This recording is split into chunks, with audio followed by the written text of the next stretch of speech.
Welcome, folks. This is Worst, your host, and today I'll be narrating a part of the Kourend Chronicles, reading directly off of the old school RuneScape website for those who would rather listen.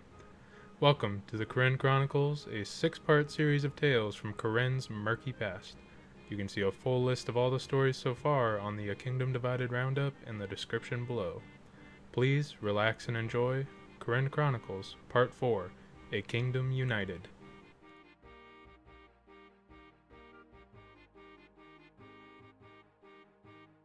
On any ordinary day, the Grand Museum of Civitas Illifortis would be bustling with visitors hoping to get a glimpse of all the rare treasures within. The icon of Ralos, the armor of the Cloud Titan, and of course, the Royal Accord of Twill, finally taking pride of place in the glass cabinet found in the Hall of Kourend's center. Queen Ziani Archon stood by the glass, looking over the aged parchment with a practiced eye.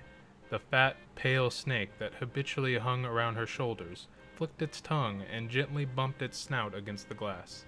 "You can hardly tell that it's a replica," she remarked. The curator beside her smiled, but didn't seem quite sure what to say.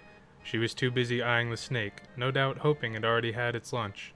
The pair of Koltai on the other side of the queen impassively stood by. "Of course, after the last incident, I don't blame them for at least sending a copy. The queen continued. It's really quite fantastic workmanship." The third Koltai, Yora, was doing their level best to remember their training and remain still as a statue.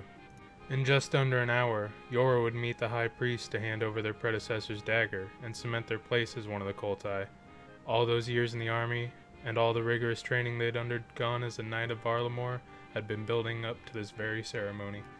But Yora felt as though Ozma's dagger was burning a hole through the ceremonial pouch hanging from their waist. It was all they'd thought about since they'd received it that morning. If it was lost, then so was Ozma's memory, along with Yora's place in the Koltai. Every so often, they felt a sudden urge to check that it was still there, although of course they didn't act on it. A Koltai must never be distracted from their one critical purpose, to protect the queen. Nonetheless, a distraction there was, a flash of light between the columns that told the story of Kourend's history. A person? Yora's eyes narrowed. Nobody except the queen, her Koltai, the curator, and the high priest had clearance for this area, but none of them had any reason to be sneaking around. Subtly, so as to not to distress the queen, they craned their neck. Yes, moving down the room just past the column of Emaphor's betrayal was a bone-white cloak. As soon as they saw it, it vanished again. Yor made eye contact with one of the other Koltai and nodded firmly. One of them whispered something in the queen's ear. Her snake tilted its head, curious. "An excellent suggestion," she said, turning towards the clueless curator. "I'd like to see the Tempestus model. It's new, isn't it?" The queen effortlessly hefted the snake across her shoulders, and the group eased away. Yora let themselves relax somewhat. Whoever the interloper was, the queen was at least out of their reach.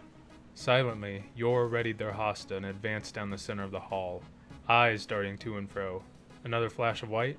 Just a ray of light reflecting off an old Kourendian shield. Another, now Yor was certain. They were not alone. A creak of ancient wood pinpointed the intruder's location, the dagger room, at the end of the hall. Yor's heart leapt into their mouth. If you planned to steal a Koltai dagger, there was no better time to do it than in an initiation ceremony. The one time when every eye in the kingdom would be otherwise occupied. In a single, graceful movement, they kicked the door open, ready to strike. "State your business," Yora called. "This is a restricted area." Nothing. Only the rows and rows of Koltai daggers, arranged neatly by the ruler under which their owner served. A glittering array of gold and blue, and nothing else. Yora glanced up at the ceiling and found it equally empty, and stepped cautiously into the room. It was impossible, they thought. As they slowly peered behind each cabinet, they'd seen the intruder enter, and the only exit was the door back to the Kourendian hall. There wasn't even a window to jump through. No human being could hide so well. "Reveal yourself and state your business," Yora called out again. The sound bounced off of the cabinets, echoing off of the empty walls. With a sudden jolt of fear, Yora clasped their free hand around the pouch at their waist, feeling for the handle of Ozma's dagger. It was still there, cold and ownerless. In a matter of hours, it would sit in one of the many empty spots in Ziani's cabinet. another memorial to a fallen Koltai. Yora exhaled and felt their heartbeat slow to normal. There was no danger. Perhaps they'd never seen anything to begin with. Or perhaps the figure in white was Ozuma's spirit, clinging on in hope of one last test. It was as good an explanation as any. Outside, Yor could hear one of the bards from the college striking up a song. The crowd was waiting, and no doubt the queen was waiting too. At least none of the other Koltai had been there to see them barge in on thin air. Shaking their head, they left the room and closed the door behind them.